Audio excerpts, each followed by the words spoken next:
jour de fête, nous venons tous en cœur, car sommes des fillettes, chanter notre bonheur. Et nos voix cristallines du monde un seul élan, plein de grâce enfantine, merci chère maman. Souvent dans la détresse, j'accours vers toi le temps, un geste de tendresse console ton enfant. Que puis-je encore te dire, oh ma chère maman, toi dans le doux sourire apaise mon tourment. Au jardin angélique. Pataloula Léonard. Merci.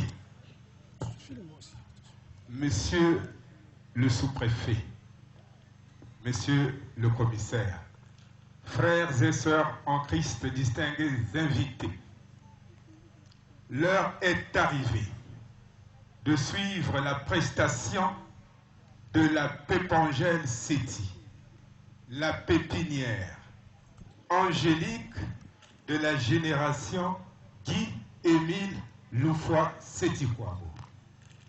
C'est des jeunes prédicateurs de la SLA au PH dont l'âge varie entre 7 et 16 ans. Les enfants dans le point de presse vont nous présenter 2 thèmes. Le premier thème est intitulé « L'implantation de la grande et terrible lumière de Dieu au Mont Karikari, le 20 mai 1992. Le deuxième thème est relatif aux œuvres de bienfaisance. Puisque l'association Le Zolo Amour est une association de bienfaisance à caractère spirituel, eh bien les enfants vont nous parler des œuvres de bienfaisance réalisées par l'association Le Zolo Amour.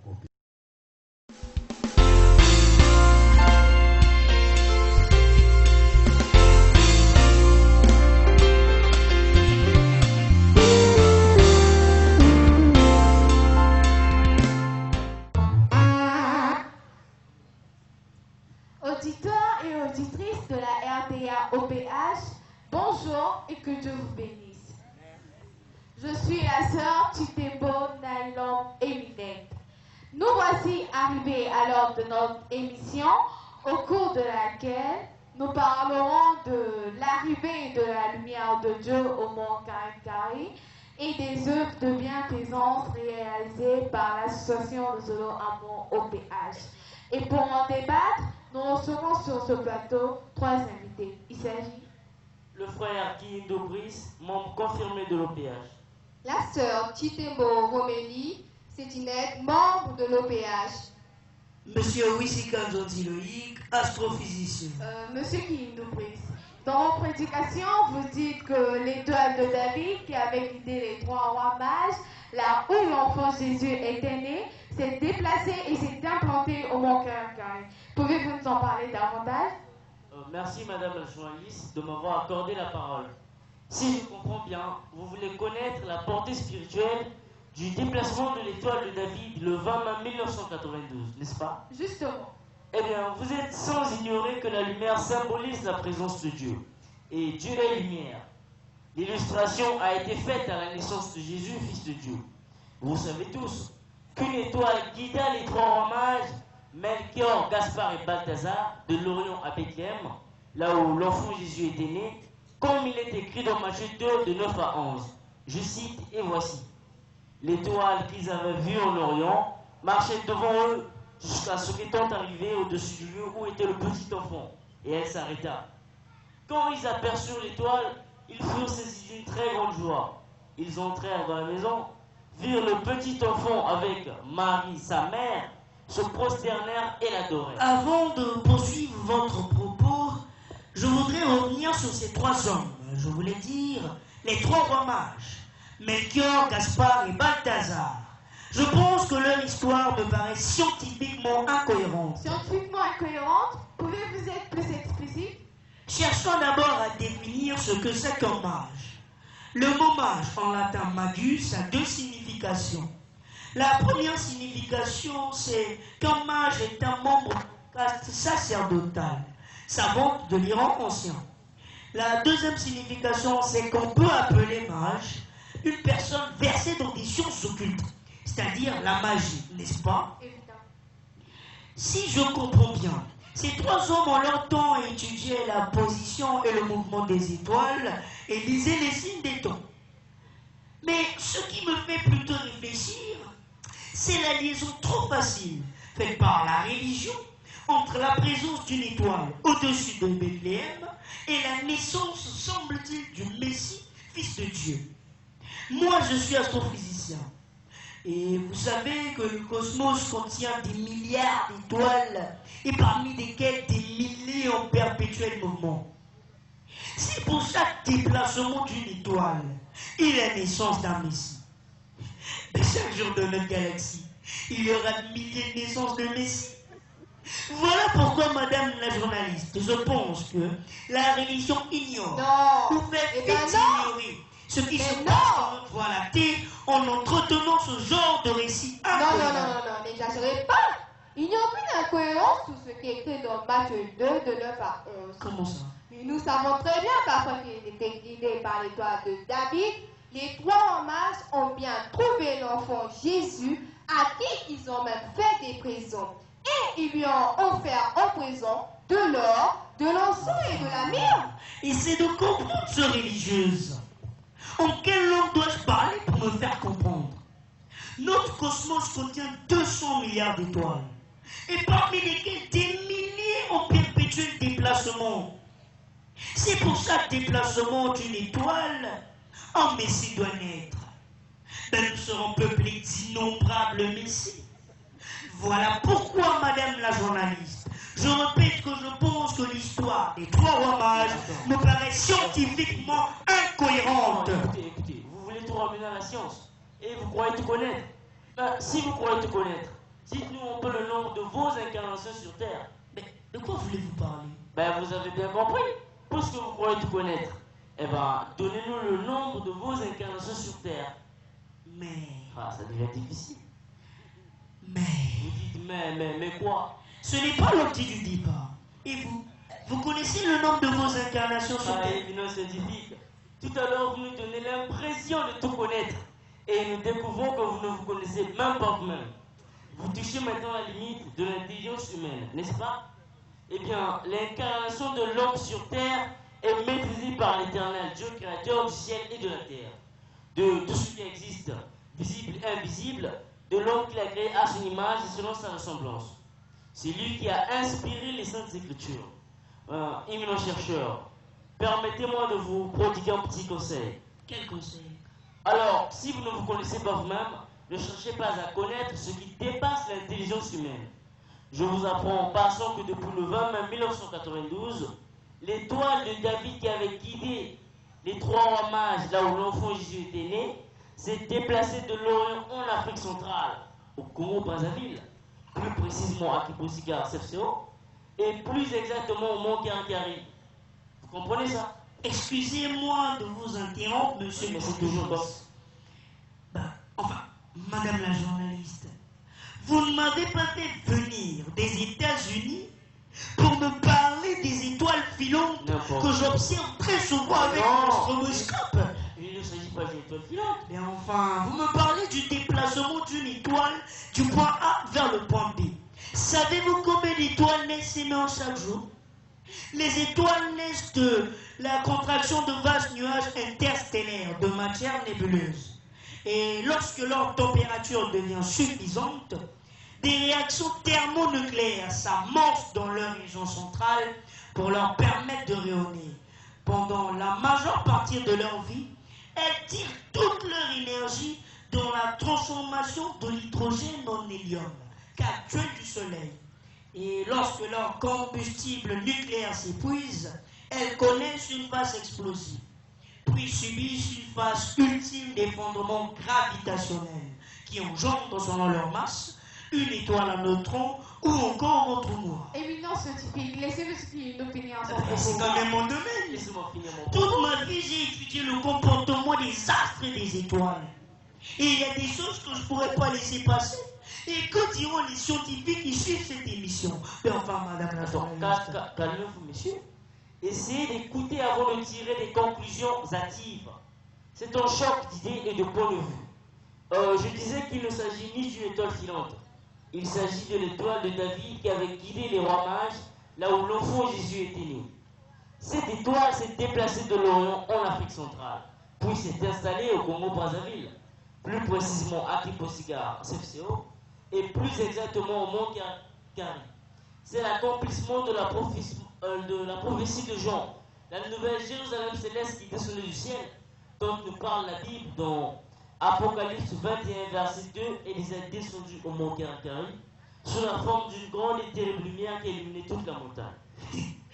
Soyez plus concret et objectif. Vous affirmez qu'une grande lumière est descendue au Mont Kari. Tout à fait. Essayez de comprendre. C'est un phénomène lumineux qui résulte de la chute dans l'atmosphère terrestre d'un corps solide venant de l'espace. Et tout laisse à croire que c'est un météore. Alors, je dis non parce que ce n'est pas un météore.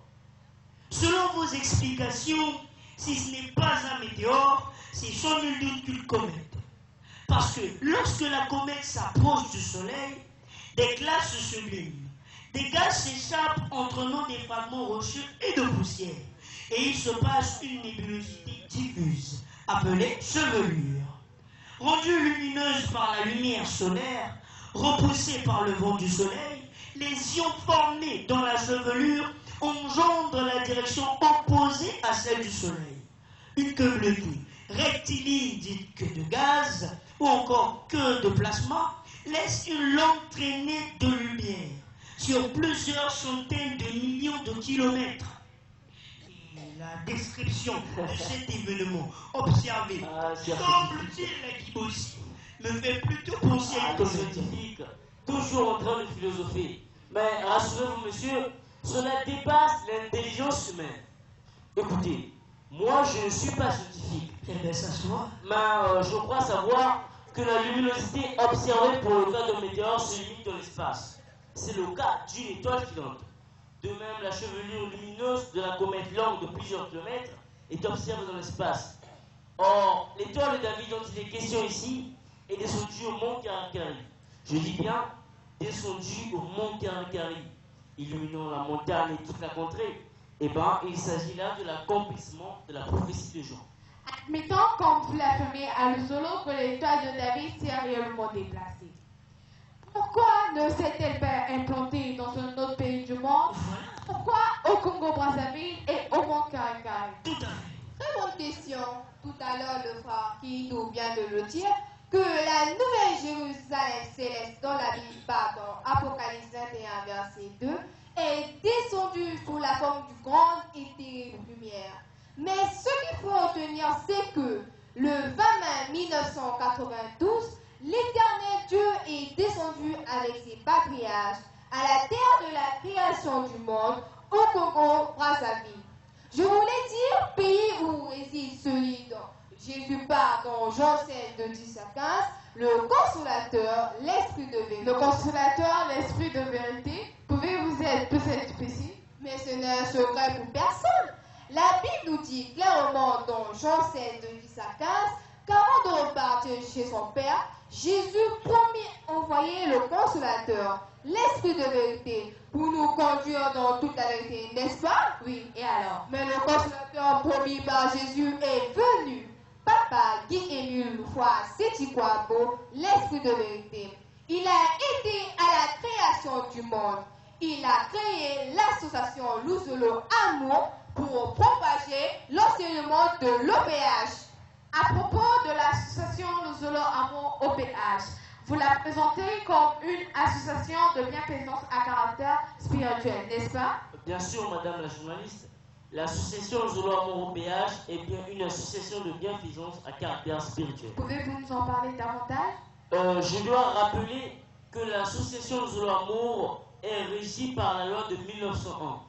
Sa vocation est de rassembler en son sein tous ceux qui aspirent l'amour sincère du prochain, sans distinction de race ni de religion. Le siège de l'association se trouve à Kiposiga, CFCO, à 38 km de Brazzaville, dans le département du Poul. Guy Émile Loufoua Sitikwabo en est le président fondateur.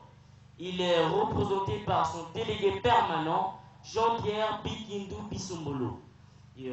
L'association Zoulam OPH est l'habit de l'OPH. Et l'OPH n'est autre que Yahvé l'Éternel, le Dieu véritable, le créateur de l'univers et de l'humanité. L'association Zoulam OPH est présente dans plusieurs pays, parmi lesquels je peux citer le Gabon, l'Angola, le Cabinda, l'Afrique du Sud, le Ghana, la Côte d'Ivoire, le Bénin, la France, l'Angleterre, l'Allemagne, l'Italie, les États-Unis d'Amérique, ainsi que le Canada. Et cette même association-là a pour devise amour, sincère, unité, paix. Et elle a organisé en plusieurs structures internationales, intermédiaires, centrales, et de base, Écoutez, pleinement Monsieur Kindopris, avez-vous encore à dire? Je n'ai pas bien compris. Vous dites que votre association est l'habit de l'OPH et que l'OPH est Yahvé l'Éternel. Évidemment. Je sais bien qu'à Lozolo, vous avez l'habitude de consommer de la bière. C'est pas possible. Mais ce n'est pas pour vous offenser, mais je crois plutôt que vous êtes sous. Parce que, enfin, quelqu'un qui a tous ses sens ne peut pas affirmer que Dieu a un habit et qu'il est utilisé par les adeptes de Lozolo. Enfin, madame le journaliste. Le traité de Soulard, cherchez plutôt à vous instruire. Parce que quand le grand maître de l'OPH dit que l'association Zoulam OPH est l'habit de l'OPH, c'est juste qu'ils veulent faire comprendre que l'association Zoulam est le moyen organique, humain, le centre de diffusion des enseignements de l'OPH. Vous comprenez ça? Vous présentez votre association comme une association de bienfaisance. Mais quelles sont les œuvres de bienfaisance qu'elle a réalisées? Très bonne question, madame la journaliste. Pour votre information, c'est que l'association Zoulam OPH a à son actif plusieurs œuvres de bienfaisance. Je citerai entre autres le centre médico-social du Mont Gargari. Eh bien, le coût de construction de ce centre entièrement financé par l'association Zoulam OPH est estimé à 46 millions de francs CFA. Ce centre a été inauguré en décembre 1995 en présence du représentant du ministre de la Santé. Et le tarif des soins a été fixé par le grand maître de l'OPH de 5 à 75 francs maxi. Et de façon symbolique, quoi. Et d'une capacité de 12 lits, ce centre reçoit les habitants de toute la contrée en particulier. D'autres malades viennent des localités lointaines et même des villes comme Brazzaville, Pointe-Noire, Delizy, Kaï, Ouesso, Oyo et Djombala. Et depuis son ouverture, 76 800 malades ont pris des soins, soit une moyenne générale de 320 malades par mois. Je vais aussi ajouter le centre médico-social d'Optima, dont le coût de construction est de 75 millions de francs CFA, entièrement financé par l'ASLA-OPH. Et donc ce centre a été inauguré en octobre 2003, en présence du représentant du ministre de la Santé. Alors, d'une capacité de 14 lits, ce centre reçoit les habitants de toute la contrée, en particulier. D'autres malades viennent des localités lointaines et même des villes comme Delizy, Kaï. Depuis son ouverture, 43 200 malades ont pris des soins, soit une moyenne totale de 300 malades par mois. Il y a aussi le centre médico-social de Ngo, donc le coût de construction est de 115 millions de francs CFA entièrement financé par l'ASLA-OPH. Inauguré en juin 2011, ce centre a une capacité de 12. Votre association a entièrement financé tous ces centres médicaux? Bien évidemment, c'est ça. Eh bien, vous avez sûrement bénéficié de quelques subventions. Parce que pour l'instant, l'association Zoulam OPH a entièrement financé tous ces ouvrages.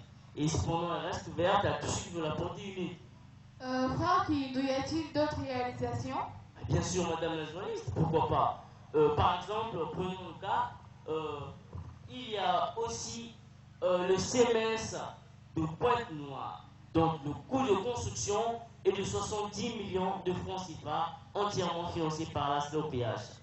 Alors, ce centre a été inauguré en mai 2006 et ce centre a une capacité de 7 lits, 2% d'ouverture, 27 000 malades ont pris des soins, soit une moyenne générale de 250 malades par mois.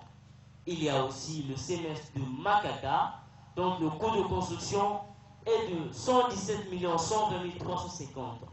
Alors, inauguré en juin 2013, ce centre a une capacité de 14 lits et de pour son ouverture, 2880 malades ont pris des soins, soit une moyenne générale de 120 malades par mois.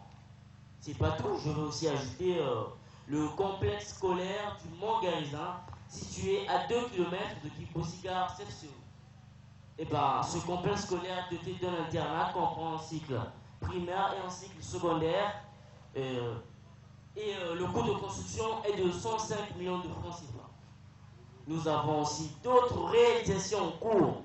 Il s'agit du semestre de Boko, donc l'avancement des travaux est estimé à 65% et les dépenses déjà réalisées sont élevées à 75 millions. Et l'orphelinat de Vouti, donc l'avancement des travaux est estimé à 75% et les dépenses déjà réalisées sont élevées à 44 800 000. Un orphelinat? Eh bien, ça devient intéressant. La bienfaisance prend corps dans l'association Zolamour. Vous dites que votre association est également installée à l'étranger. Mais avez-vous déjà réalisé quelque chose? Bien sûr, madame la journaliste. Nous avons construit un centre médico-social au Benin. Ce centre a été inauguré en 2013. Voilà. Un centre médico-social au Benin? Ben oui. Mais je viens de Cotonou, où j'ai des amis médecins. Ils m'auraient parlé de ce centre. Là, je dirais que vous avez sûrement rencontré des gens qui ne sont pas suffisamment informés. Parce que je tiens à vous rappeler que ce centre a été construit à 130 km de Cotonou, dans le département de Mono, exactement à Clocodomé. Ce centre a coûté 65 millions. Et l'association Zolamour OPH a aussi des projets de construction d'autres centres à l'étranger, notamment à Libreville, au Gabon et au Kabila. Et alors, vous allez me permettre, madame la journaliste, avec tout le respect que je vous dois, c'est que de tous ces centres médico-sociaux que je viens de vous citer tout à l'heure, 2 centres ont des services supplémentaires.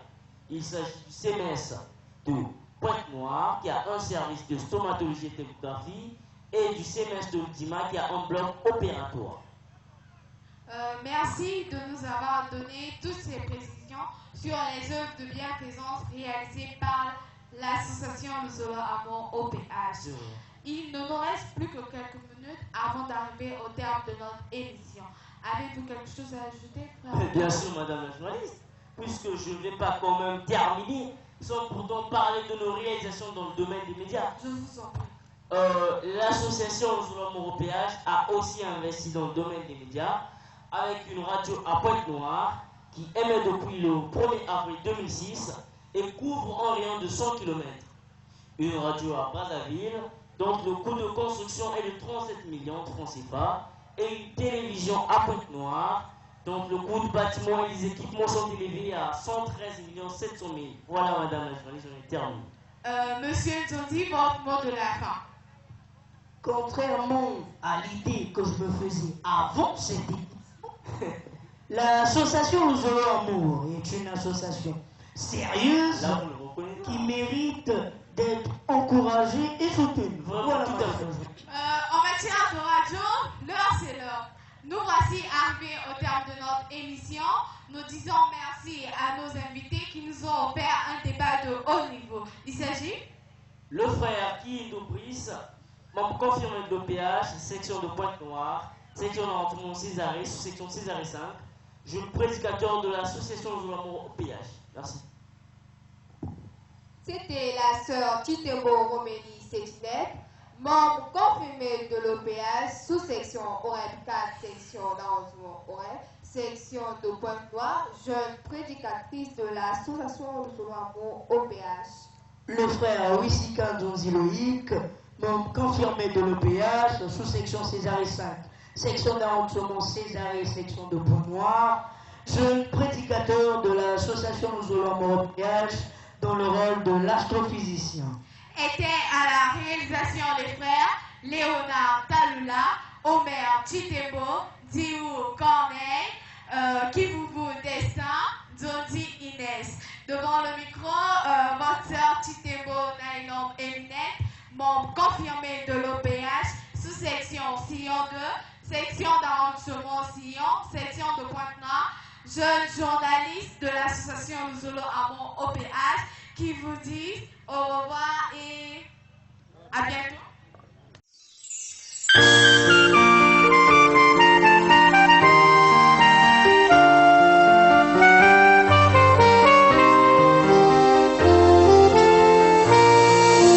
Ce beau jour de fête, nous venons tous au cœur, car sommes des fillettes, chanter notre bonheur. Et nos voix cristallines durant un seul élan, de grâce sans fautine, merci chère maman. Souvent dans la détresse, j'accouve